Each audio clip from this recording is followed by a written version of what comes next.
பிரபு டாக்கீஸின் இதயங்களுக்கு வணக்கம். பெங்களூர் ஸ்டைலில் ஃபுட்டு சாப்பிட்லாம் அப்படின்னு சொல்லிட்டு நாங்கள் ஆர்எஸ்புரமில் இருக்க சோஷியல் கிச்சன் அப்படிங்கிற ஹோட்டலுக்கு வந்து போயிருந்தோம். So most happening and trending பிளேஸாக வந்து இது இருந்துச்சு.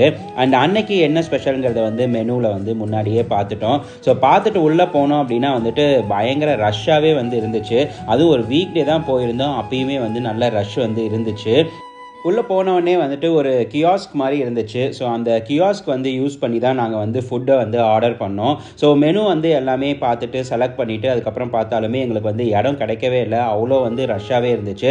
ஸோ நம்மளுடைய ஆர்டர் பண்ண ஃபுட் எல்லாமே வந்துட்டு ப்ரிப்பேர் பண்ணிகிட்டு இருந்தாங்க. ஸோ நாங்கள் ஒரு தட்டு இட்லி வந்து பொடி இட்லி ஆர்டர் பண்ணியிருந்தோம். அப்புறம் ஓப்பன் மசாலா தோசை, அதுக்கப்புறம் வந்துட்டு இந்த சாம்பார் வடை எல்லாத்தையும் வந்து ஆர்டர் பண்ணியிருந்தோம். ஸோ அதோட டேஸ்ட்டு பார்த்தீங்க அப்படின்னா சூப்பராகவே இருந்துச்சு. கூலிகை அப்படின்னு சொல்லிட்டு போண்டா மாதிரி இருந்தது கொடுத்துருந்தாங்க. அது சூப்பராகவே இருந்துச்சு. எங்களுக்கு ரொம்ப பிடிச்சிருந்துச்சு. அதுக்கப்புறமா வந்துட்டு தட்டை இட்லி, பொடி இட்லி,